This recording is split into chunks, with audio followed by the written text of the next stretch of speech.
Hey everyone, it's Dara. So for today's video, I want to talk about ways ESL teachers can encourage each other. Now in the previous video, I have discussed ways ESL students can encourage each other inside the classroom. However, what about us ESL teachers? Stay tuned. As ESL teachers, we have a lot of responsibility. One of them is, of course, teaching our ESL students as well as encouraging them.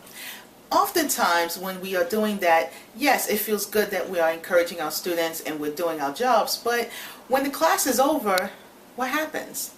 Most times we're packing up our things for the day or the night, we go home and we start all over again the next day. Where does the encouragement for us come in? Well, depending on where you work at, some supervisors will in fact have teacher meetings where they will use that time to not only discuss teachers' lessons or what they did during the week, but they will also have the opportunity to give the teachers a thumbs up or say, hey, good job for a good week of class, etc. However, there are some organizations that will not have that. Oftentimes you are an independent teacher and you will be all by yourself teaching this class, and that's it. You go home and you do it all over again the next day. So this can be a little so-so. Why I say that is because as adults, as all people, we need encouragement. And the reason why I say it's a need as opposed to a want is because when you have encouragement, no matter what it is you're doing in your life, you will feel more motivated to keep doing what you are doing.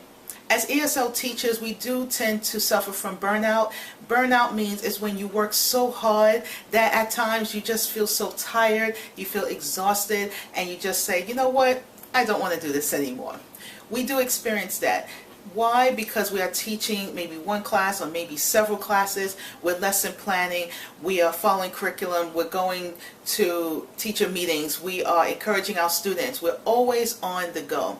And oftentimes that can be very stressful and very difficult. Not to mention, we're all human beings. We all have our own personal situations going on in our lives. So that also can play a part in the burnout.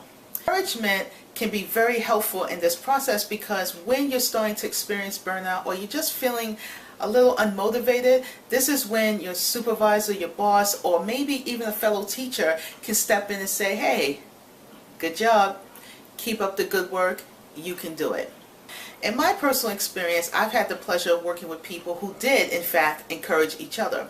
When I was a new teacher, that was wonderful because I had no clue what I was doing, and so having teachers who were more experienced than me come into my classroom or meet me after class and say, hey, want to grab coffee? And we go for coffee, or in this case, because I worked in Chinatown, we would go for bubble tea and just discuss how was the class? How did you feel? You know what? Here's my suggestion. Maybe you should try. You know what? You're going to be fine. Keep up the good work. These are different ways that we can encourage each other. And I'm not suggesting you always have to have coffee to do this or even bubble tea, but it really does make a difference, not just for new teachers, but for experienced teachers as well. As my career grew and I became a more experienced teacher, one of the things I really strive for is to encourage my fellow colleagues. And so even though I wasn't in a position where I had to, but I chose to do it because I remember there was a time when I was that new teacher in this classroom, had no idea what I was doing, and really might not have anyone to tell me, good job, Dara, keep up the good work.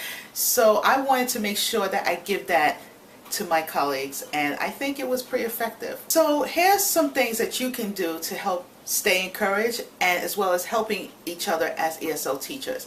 The one thing you want to try your best to avoid is harsh criticism. Now, constructive criticism is a little different because yes, if you're seeing a teacher who can improve on their teaching skills, by all means, you can share that. But you don't want to say things like, oh, why would you teach that lesson? What's wrong with you? I could do a better job. You don't want to do that. That can come off a little insulting as well as discouraging to that teacher. And it really doesn't matter if that teacher is experienced or new. We're all human beings, and who likes to be harshly criticized? So you want to be mindful of that. Even when you are giving constructive criticism, always start with a positive. Hey so-and-so, good job today. But you know something? I would like to suggest, or maybe so-and-so you can try, well, I can help you with that if you like. You always want to start with a positive and offer assistance, because then that teacher will feel more encouraged to listen to you, number one, and won't feel like you're attacking them. Nobody likes that feeling. Second thing you want to keep in mind is no one is perfect. There is no perfect teacher out there. We all have our own teaching styles, and believe me, I've had my share of criticism. I've had people tell me I'm too passionate, I care too much, I'm too bubbly, I'm too happy, I'm too colorful, why am I not professional enough? Yes, I have heard it all. But remember, you are your own person first, and you're a teacher second. You also want to not stray away from who you are, so to speak. Now, yes, of course, if your job says, hey, we don't like all this and we prefer you to dress in a suit and tie, you have to follow the rules. But if it's more casual, I'm not saying come in with a tank top and shorts either. You want to dress appropriately, you want to act appropriately, but you want to be true to yourself.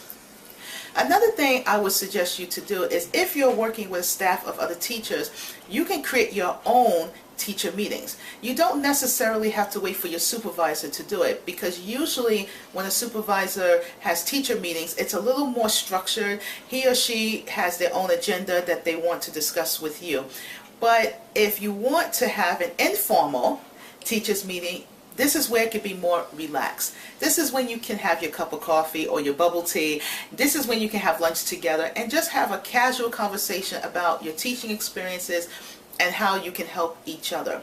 Offer suggestions, resources, you name it. Another thing I will suggest is share ideas, share resources. When you're sharing ideas, I'm not suggesting that if you have your own special way of teaching and maybe you have your own secrets in doing so, you have to reveal all of that. No, but what you can do is, for example, if you have a grammar book that has been very helpful to you, recommend it to your colleague. It's a grammar book. Why not? If you have an idea that you think your colleague could benefit from, by all means, let him or her know. There are different ways and things you can share with your colleagues where you don't feel like you're revealing all of your secrets, so to speak, but you want to also help them, because by helping them, you are helping yourself. Being honest. Now, that may sound so easy to do, but it's actually quite difficult, because as teachers, we are in that authoritative position. And a lot of us like that, we control our class, we go in there, we know that we have to be heard, we know that we are the drivers of that car, so we kind of like that feeling. But here's the problem. What happens when you're having a bad day? What happens when you're not on your A game? What happens when the students are not quite liking you very much? Or maybe they're just not comfortable with you? What happens? So when you are talking to your colleagues, whether it's formally or informally, you want to be honest. Don't feel ashamed, and I've made this mistake, by revealing that, hey, I'm having a difficult time here. My students really don't like me too much, and how should I go about that? Because sometimes that will happen. Students may not like you for whatever reason. It may not be because of your teaching. It could be personal. We don't know.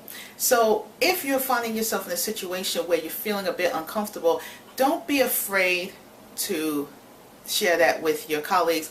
Ask for advice and be honest. Don't walk in or come to someone and act like, oh, my life is perfect and my class is great and everything's wonderful, when in fact it's not. Because that colleague that you're saying this to might have gone through the same situation you are going through currently, and they in fact could be your best help, but you're not being honest, so they cannot help you. So being honest really, really helps. Another thing is, by being honest about your situation, it doesn't take anything away from your teaching ability or your skill set. It's just letting your fellow colleague know that I'm human, I'm having a tough time, I could use some assistance, can you help me? That's all it is. So don't be afraid to be honest with yourself first and with your colleagues. Last but not least, here's another way that I think has really helped me, I would like to say, in staying encouraged, is by talking to my students. Is ask for student feedback. Now, there are different ways in approaching this. One way I have done it is I have actually done surveys, questionnaires, or I just had a conversation with my students and then would just say, class, I have a question. What do you think of me as your teacher? And you know, this can be a little intimidating. Let me just say this is not the easiest thing to do, because for most of us, we don't want to kind of put ourselves out there too quickly, because we may feel like the answer we get may not be a positive one. So this can be very intimidating. What I'm going to suggest you to do is, if you're not ready to verbally stand in front of your class and say, hey everyone, tell me what you think of me, there are different techniques. You can do a survey. You can incorporate it into a lesson where the lesson could be about feedback. Maybe this topic could be about jobs and supervisor to employee, and you're discussing feedback. However, when the lesson is over, you can tie that into yourself. You could say, if I was your supervisor, what would you say about me? If you're practicing grammar and you're talking about things like would, for example, like possibility, if I was your teacher, what would you say? This is another way to tie this in there. So you don't have to necessarily be direct. You can do this in an indirect way. Incorporate it into your lessons, maybe make it into a grammar point, write it on the board. You can write on a sentence on the board and talk about the grammatical form of the sentence, but again, tie it in. Have your students maybe come to the board, write their answer. Focus on the grammatical part of it, but that's also your way of knowing how your students feel about you. Have the class sit in a circle.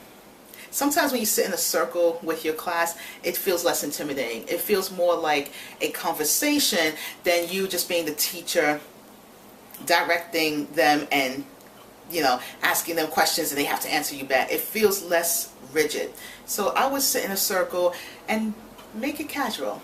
And this is where you can practice your informal English as well. I used to give homework assignments where I would just directly ask students, okay, tell me about your experience in this class. Me as your teacher, the class, your students, your classmates, share with me. And of course, depending on the level, I would model this and, you know, be a little more specific.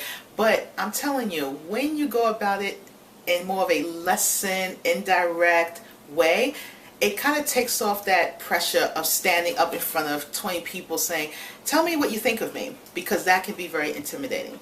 I hope these tips have helped you in encouraging each other as ESL teachers. And remember, you know, our community as a whole tends to be very scattered in a lot of ways. When I say scattered, I mean that by distance. At times, it's hard for us to all come together in one centralized place and to have that encouragement and to be able to build and work together. It can be very challenging, but my suggestion to you is find ways to encourage each other. And encouragement, trust me, really goes a long way. It really helps you to feel more motivated to keep teaching, because I can tell you from my experience, there have been times where I didn't want to teach. There are teachers out there who are watching this who may not be teaching anymore because they felt discouraged. So encourage each other. Let each other know that they're doing a good job. And if you have any suggestions, offer it. But keep in mind, constructive criticism is better than harsh criticism. Always start with a positive. Try not to come off perfect. Always be honest. And also, ask for feedback from your students, because honestly, they are the best people who can really let you know how you're doing as a teacher. But you don't have to be direct with it. You can be indirect and incorporate that into your lessons. Thank you so much for watching today. I really appreciate it, and I will see you in the next video.